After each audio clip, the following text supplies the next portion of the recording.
Good evening, everyone. Welcome back to the Bundesliga Show, brought to you by Over the Bar, of course, and in partnership with Bundesliga Boxes. Hope everyone's doing well. The winter nights are drawing in. There's certainly something nasty going around. I've been sick as a dog for a good few days, so I apologise for my tardy appearance this evening.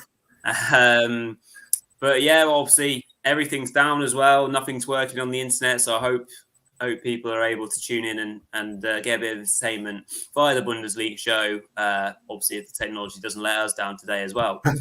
Fingers crossed. But anyway, back for another review show. The last one before another international break. So Matchday 7 review alongside the usual bits and bobs of the show. Lots more goals, lots more entertainment to talk through. So we'll get stuck into it in a moment. Obviously, before we do, just a bit of admin. Hopefully you guys are enjoying the show and you're familiar with Over the Bar. So if you do, like the video, drop us a comment, whether it's live or after the show. Let us know what you think.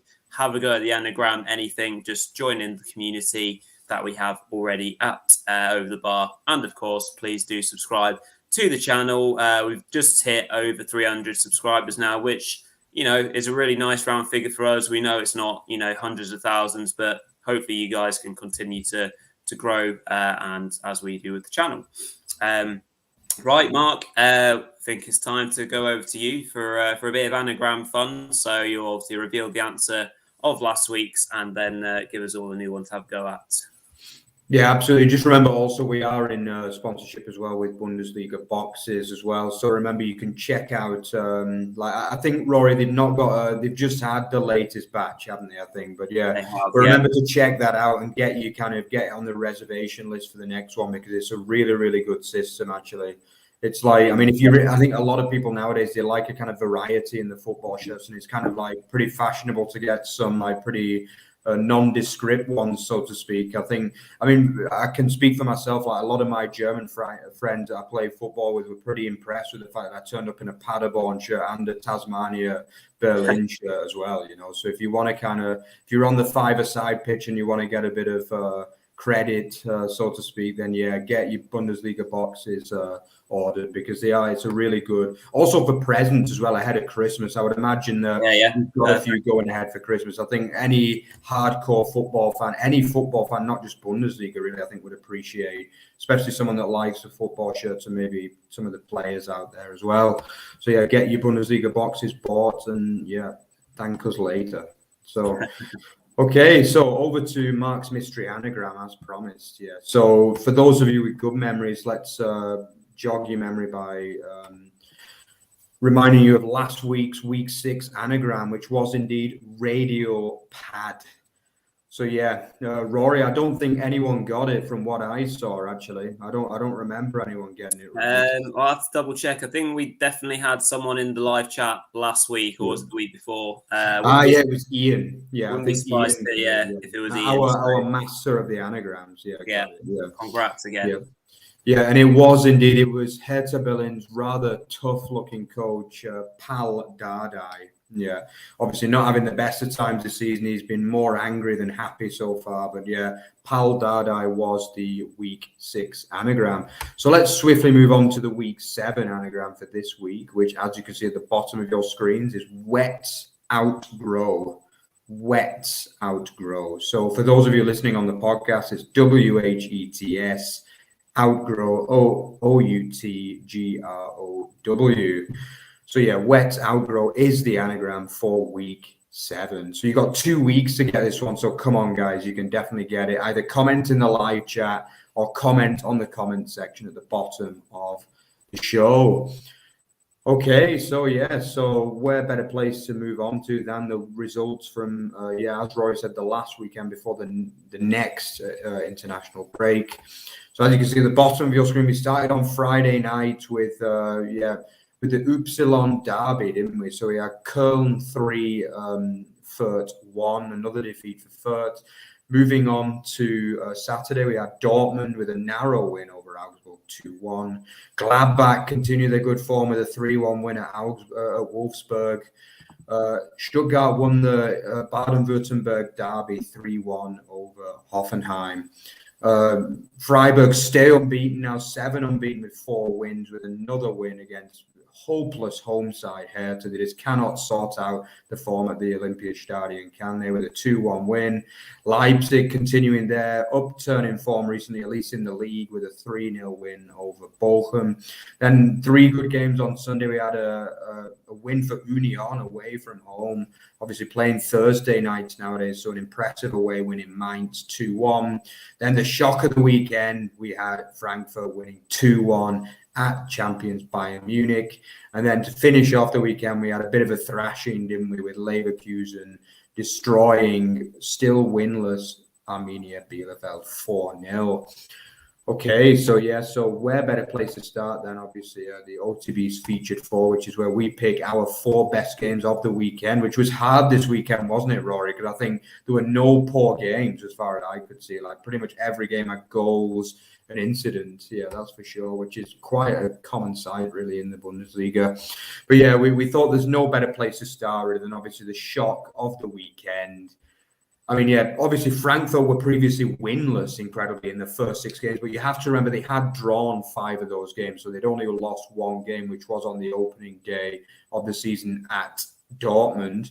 So yeah, I mean, they're now 6 games unbeaten. Obviously, a massive, massive win. This one, winning away in the Allianz Arena. The incredible stat from this one: this is Bayern's first home defeat since before Hansi Flick's reign started. Actually, yeah, the first home defeat since the early part of November 2019. So last time they lost at home, COVID was just something that you had in your nightmares. Do you know what I mean? But yeah, that run did end basically, and yeah, Frankfurt were the side that beat them. It's also 2 wins in a row for Frankfurt over Bayern as well, coupled with their 2-1 home win in Frankfurt last season. But yeah, as for the game, I mean, it started off just looking like business as usual, really, for Bayern, didn't it? And Nagelsmann's men had a couple of chances. I think Lewandowski headed one over. Süle looked like he got a rare goal bursting forward, didn't he? But he smashed it into the side netting rather than the back of the net. Then obviously the breakthrough came after 29 minutes with Lewandowski turning provider this time for Goretzka to comfortably slide past Trapp for 1-0. At that point, obviously, I think another point we've got to make there is that Hinteregger, obviously an excellent centre-half for Frankfurt, he didn't have his best moment, did he? It was a poor clearance, and then also he kind of missed his tackle as well on Lewandowski too, who provided the assist. So wasn't the best moment for the Austrian there. But then just 5 minutes later, brilliant corner from Kostic. I mean, the whip he got on that and the bend straight on the head of Hinteregger for 1-1, a smashing header. If there's ever a good goal from a corner, that was it really, wasn't it? It was a beautiful corner smash onto the head of Hinteregger, who just smashed it past Neuer. Then actually also they could have gone in front into the break in front as well, because Torre actually went through on goal. It was actually a brilliant save from Neuer, this one. Mm-hmm. Like kind of the outstretched boot, like the classic Neuer save really that we've come to know. He loves to make saves with his feet from Neuer to keep it at 1-1. But Rory, you're just thinking that Bayern are probably going to capitalise on that and go and win the game. But no, it wasn't to be, was it, in the second half? No, well, it was a very open game. I think with regards to the prediction I made beforehand, saying it was going to be 5-2 to Bayern, I got one half of it right, at least the two goals to Frankfurt. But yeah, no, I mean, it could well have easily been 5 if it weren't for the brilliant Trapp in net. He was obviously very on the ball and made a number of crucial saves. So obviously going into the second half, there are so many big saves to pick out really. Just a few that spring to mind was obviously the Lewandowski header after about 10 minutes in the second half. Trapp makes a point blank save with his right palm, keeps that out. Next up was Gnabry when he was played down the right. Trapp again just kind of pulls out a hand and manages to keep it strong enough to stop that going in. And yeah, I mean, obviously Frankfurt were able to hold on into the late parts of the game, which and then you get into the game, you think anything can happen here, and Frankfurt were able to break, and they broke well. Ball ending up with Kostic on, wide on kind of a narrow angle on the edge of the area, and that's his trademark. Certainly was last season. He struck it cleanly enough, but it wasn't the best of hits. Actually, it went straight under Neuer, and obviously ended up being the goal, ended up being the winner. Which obviously a fantastic result for Frankfurt. As you mentioned, lots of big performances in there for Frankfurt. A lot of their players from last season come into the fore again. Kostic looks like he's enjoying his football again, which is obviously really important because he's providing assists left, right, and centre now. Pretty much all of those goals are coming through him. If he's not scoring them, so that's obviously incredibly important. And they're starting to get a bit more steel at the back. Obviously, the fact, as we mentioned, they haven't won a game, but they've not lost many. They obviously got a lot of draws, but a lot of those draws have come as a result of poor, not massive defensive mistakes, but just goals that could have been prevented. So it's good to see them kind of up in their game there, especially Kevin Trapp in net. So yeah, huge win for Frankfurt. Gives them a lot of belief on the back of a good result in Europe as well on Thursday night. So they backed that up. I mean, it's hard to say too much bad about Bayern. I think obviously on another day they could have won the game, of course, because of, the nature of how well Trapp played. That they look dangerous regardless. Obviously got lots of players to call upon with regards to going forwards. They still look a little bit open at the back, and that obviously will give teams with a bit more quality that that sniff to make them think we can be in a game here. Obviously Frankfurt beat them last season as well. So teams that have got a bit about them going forward and have got goals in them will certainly give Bayern a good game throughout the season, I think. So that's a good thing for the league, I think. And yeah, like we kind of say in the title, it opens up the title race really nicely. So yeah, it was a really good game, great result for Frankfurt, and quality performances all round from not Adi Hütter's men, Oliver Glasner's men. So yeah, huge win for him as well as the new head coach. Yeah, I think you could see the celebrations from Glasner at the end. He couldn't quite believe his eyes, really, that they managed to pull it off. I don't think, obviously. I mean, obviously, yeah, I think Bayern did beat his Wolfsburg side twice last year as well. So obviously, he's not really used to tasting victory over Bayern. But I mean, yeah, to be honest, a lot of people were talking about a crisis for Frankfurt. But I mean, actually, they're now 8 games unbeaten in all comps. So, I mean, that doesn't seem like much of a crisis to me. But obviously, it is the first win. So from that regard, yeah, it's not like they've been losing games. But as you say, Rory, it's just been like poor finishing and like some mistakes at the back that have been stopping them from. I'm not saying they should have won all of the games that they drew, but they certainly should have had a few more results than they have done. That's for sure. But I mean, now all of a sudden you're looking forward for them, aren't you? I mean, obviously, if they go and win the next game, then all of a sudden the season looks half decent again, really. Only 1 defeat from 8 games it would be. So, yeah, I mean, obviously they've got to back that result up now, though, and they've got to start going for more wins and turning those draws into wins. But if ever a result's going to give you confidence, it's going to be winning away at Bayern Munich, isn't it? And I mean, yeah. The players there have shown that they're fighting. And we're starting to see an upturn for quite a few teams now, that obviously we'll come into later. A lot of the kind of teams that were expected to do well started very slowly this season, but we're starting to see an upturn. And talking of upturns, let's move on to the next game we're going to cover in our feature 4, which is obviously Gladbach's 3-1 away win, starting to falter Wolfsburg now, really, let's be honest. I mean, obviously Gladbach had a horrible start to the season, didn't they, aside from their 1-1 draw with Bayern. But I mean, then they went on to lose, 3 in a row, including defeats against the likes of Augsburg, Union. Terrible run of form they hit. But then all of a sudden, you look at those 2 games, Dortmund at home and Wolfsburg away, and you're thinking, oh, God, they could be in the bottom 3, really, before this. But to turn out in a performance like this, I thought was testament to the fact that they are starting to grow now under Adi Hütter. And you could see at the end of the game with him smiling, you could see that he knows that this is a team that are on the kind of the right trajectory now, really, Gladbach. And for me, this was probably the best performance of the season all around, in a game where I just thought they battered Wolfsburg really from the first moment, to be honest. Obviously, couple of chances early doors which didn't quite go their way, but it only took them 7 minutes to get on the score sheet. I think it was a corner that wasn't really cleared very well out to Zakaria, who kind of like mishit it really. And then I think obviously he hasn't started many games, Mbolo, has he? But he managed to finish this really, really well. I think, to be honest, he hadn't really earned the trust of Adi Hutra in the first few games. He obviously didn't fancy him at the start, but he came in for this game and he kind of hammered an overhead kick into the back of the net. Obviously, it was relatively close range, but great improvisation, really, that one. It was a great goal. Then obviously just a few minutes later, it went from bad to worse for the home side, Wolfsburg, who are now 5 games without a win in all competitions, by the way.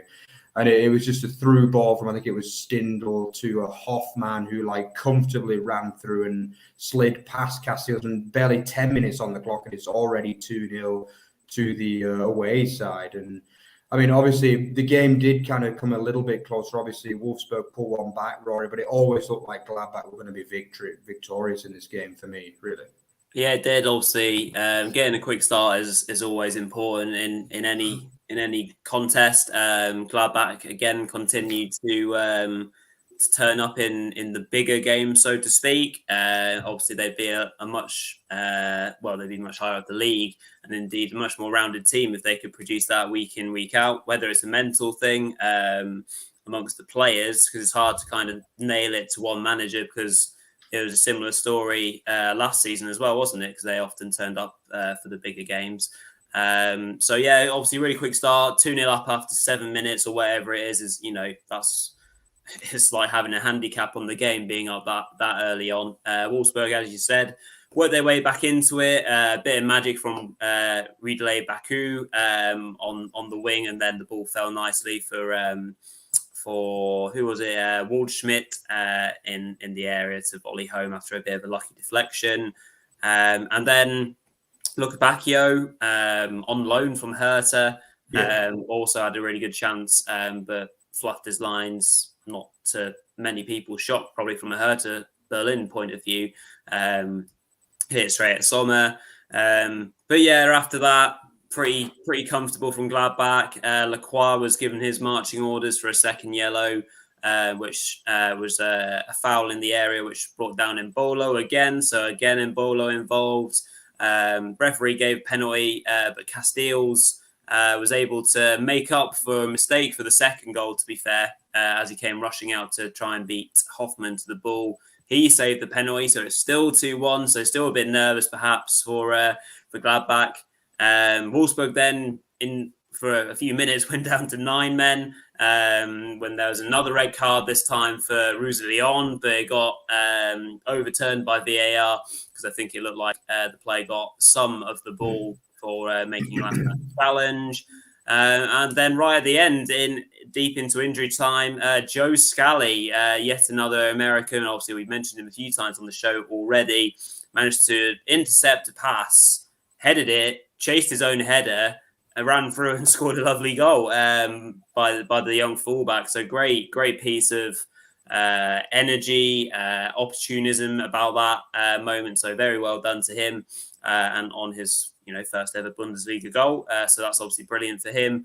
And of course, killed the game 3-1 to Gladbach. Brilliant win for them. As you mentioned there, starting to look better now. Obviously, just up to around about mid-table. Obviously, if they can get the players on the pitch, there'll be a problem for most teams. Kind of tried not to overly repeat myself with a lot of the kind of things I say about certain teams on the show. And obviously with Gladbach, I kind of say that, when they get players on the pitch, they'll challenge most teams, but they get injuries or the inconsistencies creep in again, which stifle them. So if the manager can kind of get a settled way of playing and kind of bed that in as soon as possible, then they'll be on something good, and maybe they can sneak into Europe again this season. The fact that they aren't in Europe this season might be a big plus for them. Can just concentrate on the Bundesliga and kind of crack on with that. Might be a bit of a worry that Stindl's now missed 2 penalties in a row. He's Mr. Reliable, so that's a bit of a shock, especially from a fantasy Bundesliga point of view.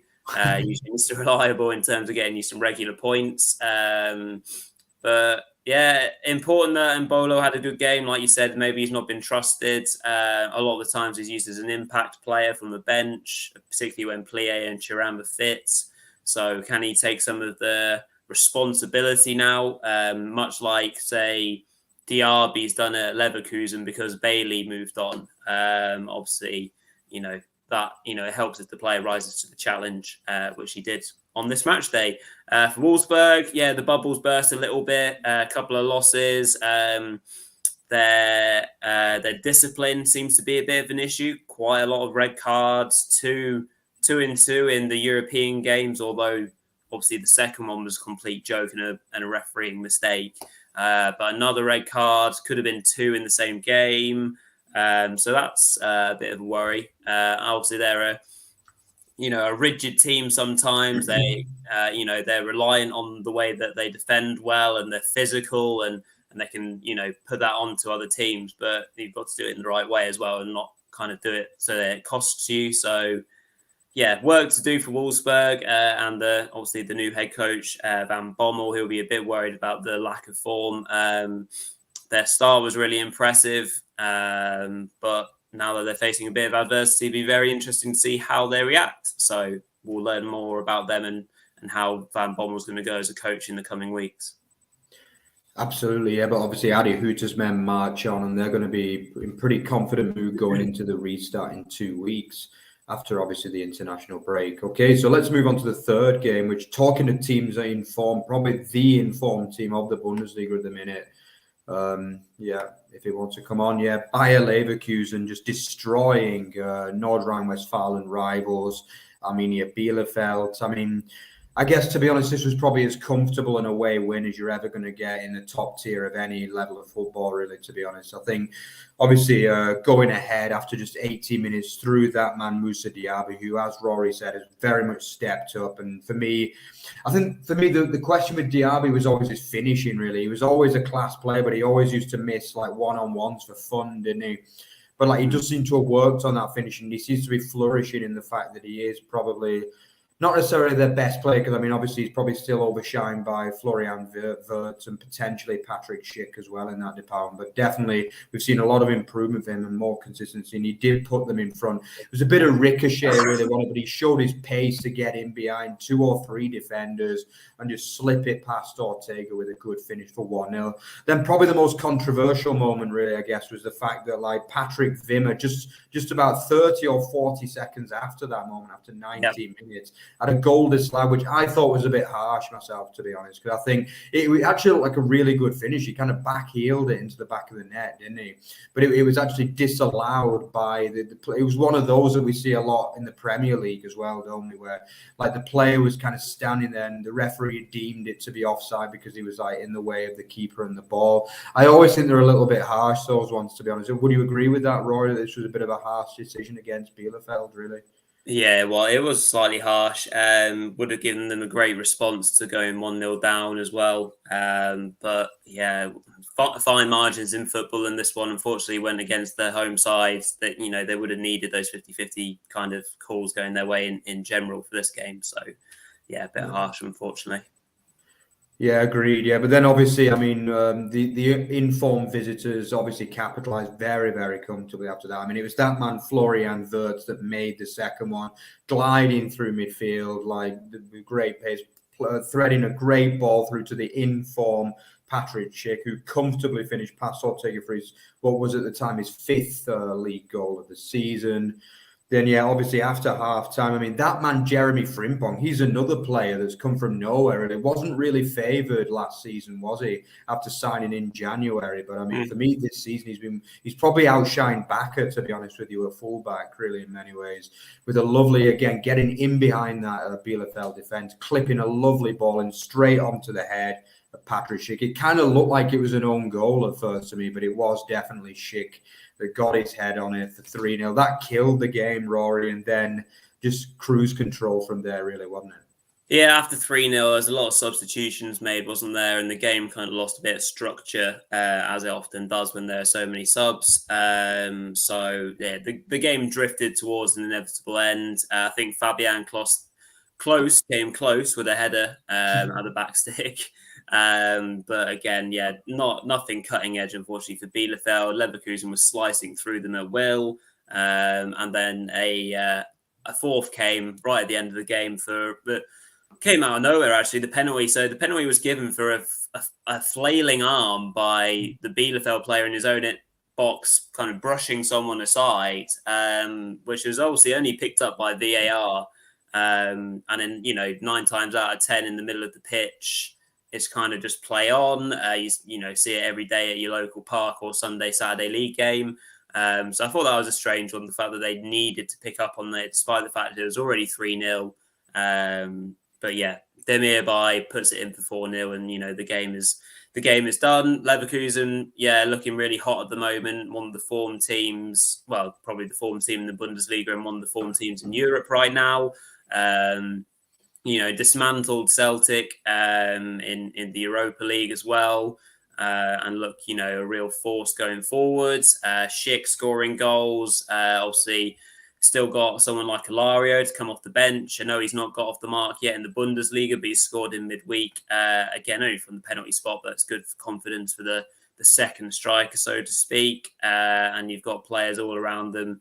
The fullbacks bombing on, as you mentioned. Frimpong as a joke is so good at the moment. Assist after assist. Wirtz is a scary good player at the moment, absolutely running the show through midfield with the support of Demirbay or anyone like that. Paulinho as well, their number 7, who was a big signing for them, who's kind of fluctuated throughout the team, kind of his time there, but I thought he's settling in quite well to this season. So yeah, they look brilliant, they look exciting going forward, as long as their fullbacks can ably assist in terms of the defensive side of the game, Bakker and Frimpong, alongside Tar and Kosnunu, then they're on something very good there. And for Bielefeld, like I said, with regards to the game, they needed a lot of things to go their way, possibly for them to earn anything more than a point, or not even losing. So it's a tricky one for them against the form side. So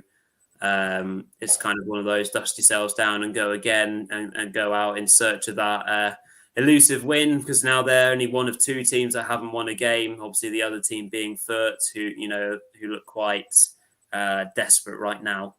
So, unfortunately, Bielefeld didn't go their way, but I'm sure if they can just get a bit more oomph and a bit more efficiency going forward, then they'll score a few more goals and have enough to, at the very least, secure a relegation playoff place perhaps for the end of the season. Absolutely, couldn't agree more. Okay, so let's move on to the southwest of Germany derby, which was obviously Stuttgart versus Hoffenheim. I mean, to be honest, coming into this one, I think obviously we expected goals, which is what we got, but I think most people would probably have expected Hoffenheim to go away victorious in this one. But I mean, obviously it wasn't to be, and it went on to be a pretty comfortable win for the VfB Stuttgart in the end, didn't it? For me, probably the scoreline didn't really tell the true story of this game. I mean, Hoffenheim missed a hatful of chances, really, let's be honest. Maybe not all of them sitters, with the exception of obviously Kramaric's missed header, where he kind of misheaded it, really. Mm-hmm. But yeah, I mean, they've got to do better with the finishing, haven't they? Obviously, Bebu back into the side, isn't he? He's not for everyone, Ilhas Bebu, is he really? Let's be honest. I mean, we know that he can be wasteful, but he always looks like the kind of player that could just burst into real form. He smashed against the underside of the bar, which was a little bit unlucky early on. But then, obviously, before long, it was that man, Mark-Oliver Kempf, wasn't it, with the goal. Obviously, the header from the corner again, poorly defended. But I mean, he is a good header of the ball, Kempf, at the end of the day. But defensively, they've got to be doing better. There were 5 defenders, Hoffenheim defensive players in the area at that time. He's got to be doing better for me, really, and trying to get that out. Obviously, Kempf giving them the lead from the Marmouche corner, who has looked decent, to be fair, Yeah, he has. Obviously, It seems as though they start with a different forward line every game. I mean, obviously, Chris Führich started this game as well. A guy who, I don't know about you, Rory, but I didn't know much about him. Another one, maybe, that they've kind of unleashed. One of the great things about the Bundesliga, isn't it, though, that every week you see these different players that just kind of come from youth systems or and they get chances, don't they? But I mean, yeah, so it's 1-0. Then obviously Hoffenheim miss the chance through Bebu. They miss a few other chances as well. Then into the second half, Rory, I mean, it's that man Mavropanos that really wins the game, though, isn't it? Who, by the way, he has had a great start to the season. Mavropanos is probably one of few real bright sparks to the Stuttgart season so far, Rory. Really. Yeah, Mavropanos turned into Prime Maldini all of a sudden. He is, he's been a real highlight of the season so far for Stuttgart. He opened his account earlier on this season in a similar fashion, and so for the second goal on the hour mark, I think it was, he wins the ball just inside Hoffenheim's own half, and then just drives forward with it, really direct, at pace as well, good close control. Wasn't really kind of challenged until the edge of the area where it was too late. He cuts inside and unleashes a brilliant effort into the bottom corner and wheels away to celebrate Julia as you would with a fantastic goal. The two central defenders really helping out Stuttgart in a tight spot when they're missing players at the front end of the pitch, or certainly their most prolific one in the shape of Sasa Kalajdzic. 2-0, and the lads did exactly what they needed to do at that point. They kind of killed the game. Kramaric, again, like you said, he had lots of chances. Again, he could have made it 2-1, but he mistimed his header. So that was another chance that went by for him. And with 10 minutes left to go, Koulibaly played in Massimo, who's never scored for the club as well before. So that was a really good moment for him. He actually finished the chance really well to make it 3-0. And there was a late consolation for Brun Larsen, who came off the bench, and his kind of cross/shot went through the legs of Anton and went through for 3-1. Fabulous win for Stuttgart. They're really being typically, what's the word I'm looking for? Kind of rough and ready, but still kind of doing everything that they need to do to get through games when they're not necessarily playing their best or at their best. Pellegrino Matarazzo, he's a very smart man. We've all kind of learned about his history and how well he's done at the club, and he's managed them for a really tough time, particularly well. And hopefully they're starting to come out on the other side now. Couple of wins and a couple of draws, and they've moved up to 12th in the league, and that's all without basically a striker.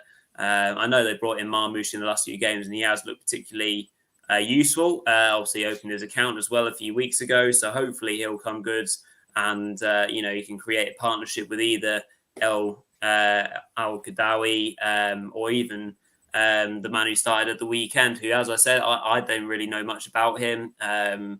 Not even come across him in my Footy Manager or FIFA career mode, so he must have come out of nowhere, to be fair. Really good win. The only thing I'd say on Hoffenheim is obviously if Kramaric doesn't score, who is? And I know Kramaric only opened his account last week, and Baumgartner's scored a few goals, and Brun Larsen as well has made a good return to the club. But they're so frustrating, Hoffenheim, when you think about how well they often play, and then you think, all right, back that up, but they never seem to. So frustrating day at the office for Hoffenheim, because obviously if Kramaric was a bit more on point with his finishing, then it could have been a different story. But good win for Stuttgart. Yeah, good win for your boys over their local rivals as well, I have to remember. Yeah, good. So let's review the other games as well. Obviously, quite a few other entertaining games as well. So obviously, probably the best one to start with that is probably Leipzig. Their improvement as well, starting the Saturday night late game. I mean, this was a pretty crazy match because it looked like one of them that might just get away from them, didn't it? They missed hatfuls of chances throughout the game, didn't they? And I mean, in the end, it was that man, Andre Silva, who obviously, with one of his trademark headers, I mean, it was the definition of a bundled-in goal, really, wasn't it? Obviously, the corner looked like it hadn't crossed the line. As it happened, it had crossed the line. The goalkeeper couldn't quite keep it out from the Portuguese forward. He followed it up anyway, but you could see the relief on his face. His first goal from open play for Leipzig, that one. Then obviously that man, probably one of the form players of the season in Europe, really, Nkunku. I mean, what a season he's having so far. I mean, obviously he finished the game with another double. I mean, how many goals is that for him this season so far from midfield? You know, he just scores for fun, didn't he? A quality player. Rory, do you think Leipzig will be happy with this one, or do you think they got away with one a little bit there? I relate to what you said with regards to maybe the first half, and it maybe looked like one of those games that could escape them. In obviously, there was the penalty that was given early on, although rightly overturned because it was a daft thing that the referee gave that as a penalty when it was the 50-50 on Paulson. Chances for Angelino and Nkunku, Forsberg hit the bar. So, it could have been one of those where they got frustrated, but two big moments in the second half in the shape of bringing on Szoboszlai and Silva. Both came on within either together or within a short space of the time together. And then Silva heads in Szoboszlai's corner. And then obviously the flurry of goals from there from Nkunku. Really cool finish for his first goal from the Silva pass. So Silva not only getting a goal, but getting himself an assist. Nkunku's probably one of the form players in Europe. I think it's fair to say he's getting goals, in the Bundesliga in Europe. Really dangerous in behind teams. Maybe teams will get a bit savvy and start to play a bit deeper against him. I don't know, but he's got an all-round game at the moment, and is supplying the goods for Leipzig. And it backs up a good week for RB in terms of the Bundesliga. Obviously, they smashed Hertha 6-0, and then they backed that up with a 3-0 win over Bochum. So that's 9 goals and none conceded in 2 games. That's brilliant work in the league. Obviously, that's foregoing the horror that was the home loss to Club Brugge in the Champions League, unfortunately for them, which puts them in a sticky position in that regard. But they're starting to recover and have climbed up the league back into 8th place now. And if they can back up that sort of form after the international break, it's probably come at the worst time for them in terms of a team that's gathered momentum. So they'll be maybe cursing their luck at that timing. But good win for them, as you'd expect. Bochum were gritty, held on for a while. Holtman tried to give them something going forward, and their Japanese striker, Anzo, I think it was. I think that's his name. Tried hard, but maybe doesn't give you the same threat that Simon Zola does. And obviously, he's got a cruciate ligament injury, which is terrible for them. Really real kind of bad piece of luck, which will be, might be the difference between them going down and staying up. Really is that big, I think. So tough work, tough luck for Bochum, but a good win for Leipzig. Yeah, and talking about obviously Bochum now, you can safely say they are definitely a struggling side, as you say. Don't have a lot going for them up top, and obviously especially with Zola, who was who had a really good start to the season. It's an absolute sickener for him, really, isn't it? Yeah. And it's obviously another struggling side. Promoted side was indeed Greuther Fürth. I mean, what a strange game on Friday night, really. Obviously, the Cologne fans went to the stadium probably expecting a bit of a hammering. One of the form teams of the league this season under the beautifully eccentric Stefan Baumgart and his flat cap and his crazy gestures and his crouching attitude all the time. What a guy. I've fallen in love with him literally in the Bundesliga this year. And obviously, anyway, they turn up, the Cologne fans in party mood, big crowd on the Friday night. And then just after 7 minutes, I mean, that man, Marco Meyerhofer, slides him in front from the Timothy Tillman assist. Mm-hmm. And it just goes silent, doesn't it? I mean, nobody can believe what's happened. Then, obviously, I think for me, probably the big moment in this match and potentially in the season, really, of Greuther Fürth was that moment, wasn't it? Played through on goal, Dudziak goes through. He initially takes it really well. He takes it into his stride. He looks confident. It's actually a really good save by, not a save. He slides it onto the post, doesn't he? Yeah. He slides it onto the post. It looked in all the way. I was watching. I'm thinking, my God, it's 2-0. Then it bounces out to him the other side, and he's got to be finishing it. And he kind of just dilly-dallies a little bit. Side foots it. It looks like he's going in. It smashes the other post and comes out. So they've literally, the same man has hit the post twice, and he's... Do you know what I mean? You go in, this is just before halftime, you go in 2-0 up and, I mean, it's not to say that Cologne couldn't have won the game because the way the second half went, they could probably still well have done it. But I mean, Rory, that one they looked a deflated side in the second half, didn't they? Really, Furt. Yeah, well, I mean, obviously the equaliser comes really quickly, doesn't it? Which is often a killer if you want to last in a half, and if you're defending a lead, the last thing you need to do is concede early doors, particularly when you don't necessarily have the means to score lots and lots of goals going forward. And I think they're probably, like we said, they might score more goals than Bochum, but they'll probably concede more goals as well. That's the problem. So yeah, it was good bit of work from Kynes and Schmitz down the right, and they crossed it in for Anderson to poke home. Then 5 minutes later, the pressure kind of tells, and they're all of a sudden they find themselves 2-1 down. Skahiri and Seachos basically kind of bundled the ball home together. I think obviously it got awarded to Skahiri, but yeah, it was good work by Hector at the near post, flicking that corner on. So that's 2-1. And despite, a bit of battle from Furt, it wasn't to be, and Skiri broke forward. He was played in by the sub Schwab, who played him in, and he finished as well for 3-1. So, yeah, kind of expected win in the end for Köln, but, they had to work for it in terms of the second half, but they went about it really professionally. They didn't panic. They just came out and attacked the second half really well. Always helps when you get that early goal in the second half, and they kind of cruised it from there. Obviously the Duziak moment is huge in the context of the game, and even as you mentioned, Mark, their entire season. You often look at momentum in football, and it's it doesn't always refer to momentum in games. It's sometimes momentum in a season, and if they get 2-0 up and they somehow hold on to get a draw or a win, and then you take that confidence and use it and build on it during the international break, then who knows? But it'll be a long 2 weeks for the players of Furt, kind of resting on that that thing in their mind, of the fact that they should have been 2-0 up at half time and then built on that lead. So yeah, work to do for them. I'm not quite sure where that first win's coming from, unfortunately.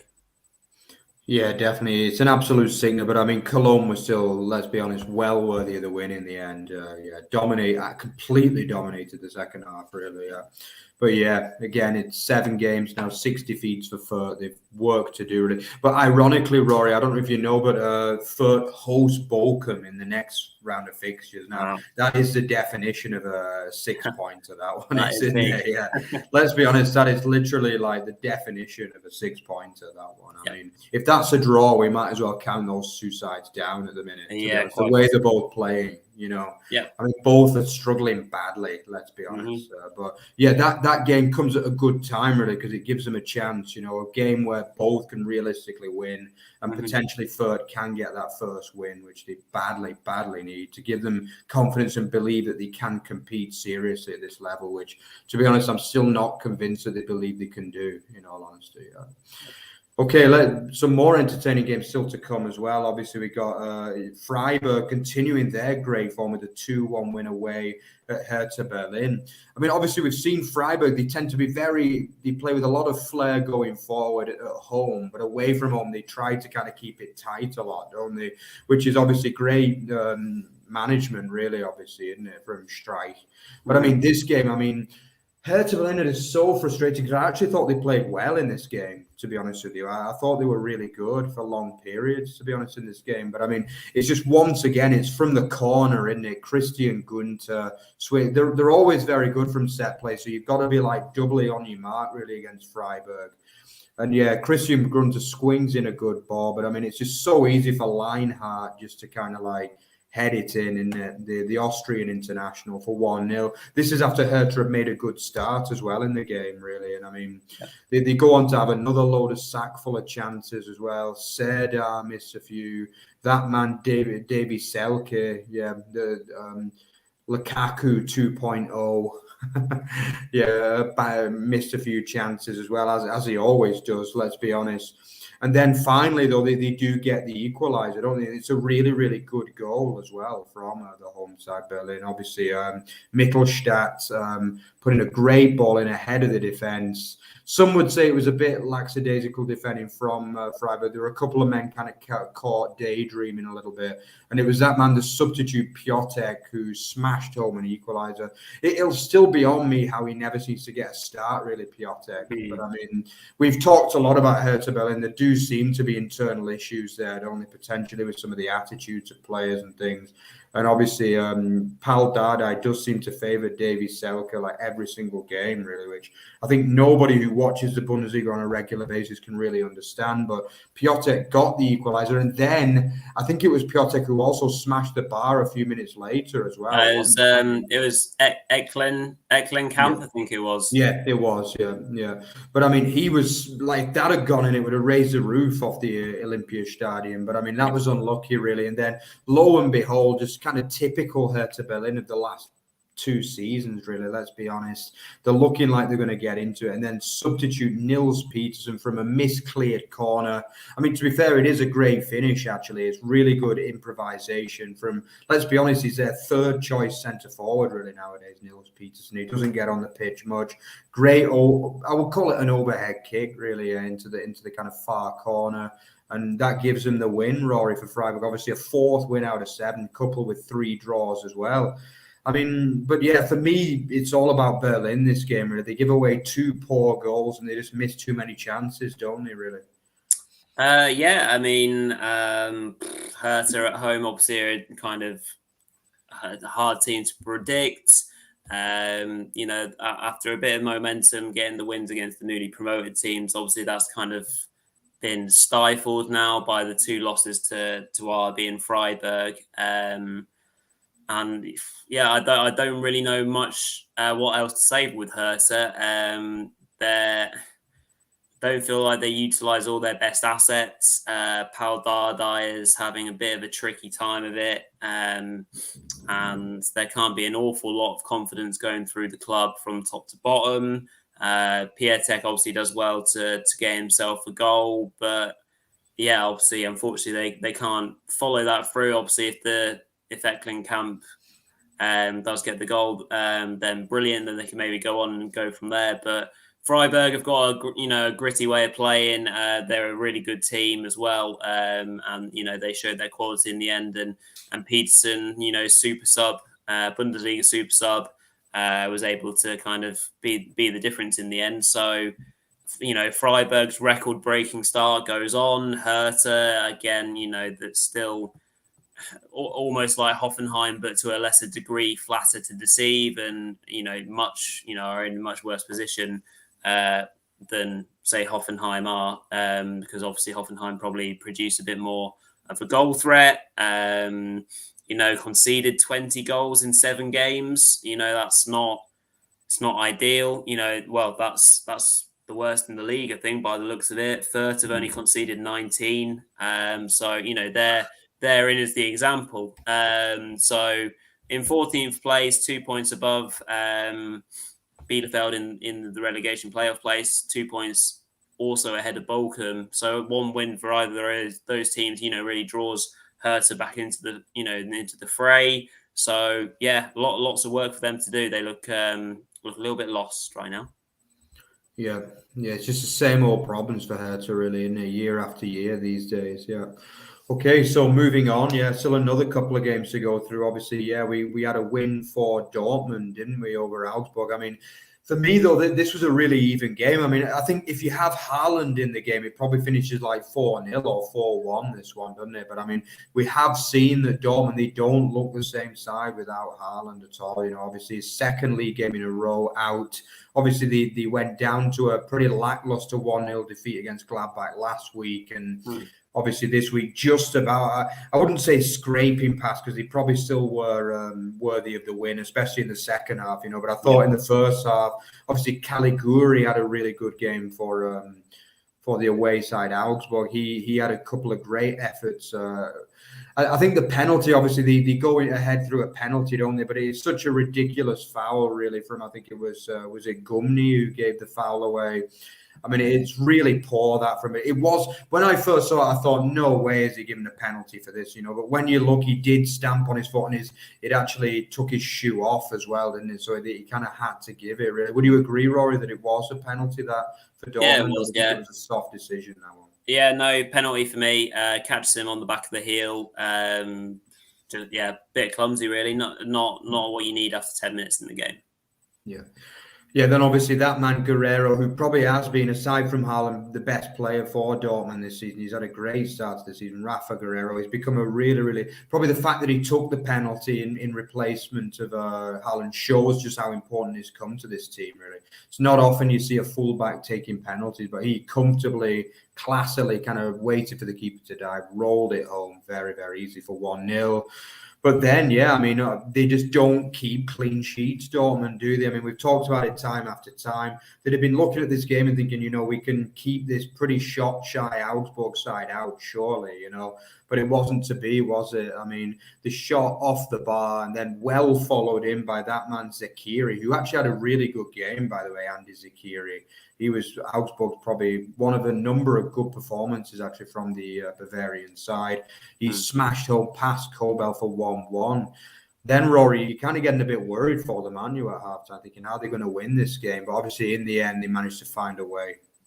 Yeah, they did through Julian Brandt, who had been recently challenged by new head coach Marco Rosa to, you know, be a bit more clinical in front of goal and add more goals to his game. Which he duly did with a good strike. I think he caught the keeper out, Giekewicz, by hitting his shot quite early, so he managed to get into the near post, and that's 2-1. I think it's just interesting to see. It's an interesting challenge actually for Dortmund, being, you know, with this little spell of having to play without Haaland, because maybe it prepares them a bit better for life without him. When, in theory, it's probably going to happen this summer coming, or at the end of this season. So, you know, it's a real test. It gives someone like Daniel Marlin a chance to play up front and really take that kind of onus on him, which he did brilliantly well in the Champions League as well. So, yeah, interesting challenge for Dortmund being posed to them at the moment. And, you know, they've reacted well by getting 2 wins on the trot with regards to adding in the Champions League form. So, yeah, not fantastic by them. Hazard had a couple of chances as well at the end when they're able to break on Augsburg when they're pushing forward. But solid win for Dortmund, exactly what they needed. Keep 3 points flowing and keep up, obviously, with Bayern. Augsburg, as you mentioned, probably one of their better performances in recent weeks, but unfortunately it was not enough. I think they never would have probably targeted going away to Dortmund as a must-win game. So, you know, not bad, and maybe they can build on that. Absolutely. And finishing the show, obviously, with another 2-1 game, but this time it was an away win for Union Berlin, who are managing really, really well playing Thursday, Sunday. I mean, a lot of us worried a little bit, but we did say that they signed well in the summer, and it definitely seems to be that way, you know. And for me, this was a really, really good win, and they managed to get away in Mainz, because we've seen how strong Mainz have been at home. I think they've won they were unbeaten at home so far. They've taken 7 points from the first 3 home games before this game, but obviously, I mean, they did go ahead as well through Marcus Ingvarts, and perhaps in a bit of a lackluster first half, really, wasn't it? It wasn't a very eventful first half, but it was that man, the big money signing, really, for €6.5 million for. It was that man Taiwo Owani, who's been brilliant, really, hasn't he, Rory? He's just such a clinical finisher, really. You know, if you give him half a chance, he will put it away. And the first goal, obviously, ran onto a excellent Max Kruse through ball, just to comfortably finish, really, past Robin Sentner. And then, obviously, a few minutes after that, Rory, he goes on and wins it, doesn't he? Does, yeah. Well, I mean, what I'd say about Awoniyi is good luck getting the ball off him when he's in that sort of position, because he is a unit. He is strong. He is pacey. So he used all of those qualities when being played through by Max Kruse for the equaliser, as you said. And then a bit of opportunism for the second goal. So I think it's Behrens who kind of wins an aerial duel and the ball falls kindly for him, but he still has an awful lot of work to do. goes through on goal and finishes ably to make it 2-1 to complete an impressive comeback. Yeah, as you said, we've been playing Thursday, Sundays, maybe 1-0 down to a very good Mind side who have had a good start to the season, who have won 3 games and look really capable. They could have maybe knocked it on the head and say, you know what, if we lose this, it's not the end of the world. But no, they have that passion, they have that drive. They always think they're in the game, which they usually are. And with that little partnership now, that's becoming probably one of the most trademarked partnerships or duos in the league this year. The Cruiser Awoniyi partnership, then you're always in the game. So yeah, brilliant win for Union. They go marching on, and Mind be disappointed, of course. Had a good few chances to get more than 1 goal. I think there was a good chance for Onsiwo and Niakate, and of course Core got his marching orders right at the end. So yeah, disappointing for them, but I'm sure they'll win plenty more games this season. Absolutely, yes. I mean, what a weekend it was. Unfortunately, we've got to kind of persevere through another international weekend next weekend, which is we've got to enjoy England versus Andorra. Yeah, woohoo! Yeah, but anyway, yeah, we will be back in 2 weeks, obviously. But just before we finish, let's enjoy the hero and zero of the week. So. Yeah, I'll introduce the hero. I mean, it had to be that man, Kevin Trapp, really, didn't it, for Frankfurt? I mean, I don't want to take away Frankfurt's performance in general, because I thought they were brilliant to a man, really. They created other chances, but yeah, they've got to put it down to them. And I think especially the save from Lewandowski was just world-class, wasn't it? I mean, he is a keeper that goes through peaks and troughs, really, and when he's on form, he can look like a real world beater. But let's just hope he can keep this run of form going for a bit longer, because he was absolutely marvelous in this game, that's for sure. Yeah, and then the zero of the week, we kind of uttered over this a little bit because it was quite hard to pick. So we've in the end we've gone with Dudziak of Fürth. Obviously his moment or his chance in the game where he hits the post twice in a few minutes to potentially give his team a 2-0 lead, unfortunately didn't come, and it's cost his team dearly. Not saying that they necessarily would have won, but we had to pick someone. So, yeah, unfortunately, Dudziak is zero of the week. Absolutely, yeah. So, yeah, that pretty much concludes our Week 7 review show. So, yeah, so obviously, let's just finish with our usual admin stuff. So, yeah, remember to check out our Twitter feed at @OverTheBarFB and at @OverTheBarExtra.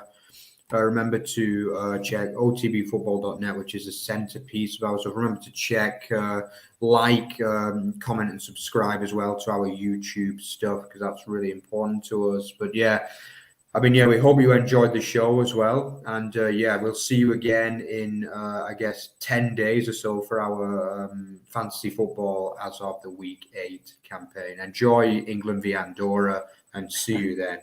See you then. Cheers.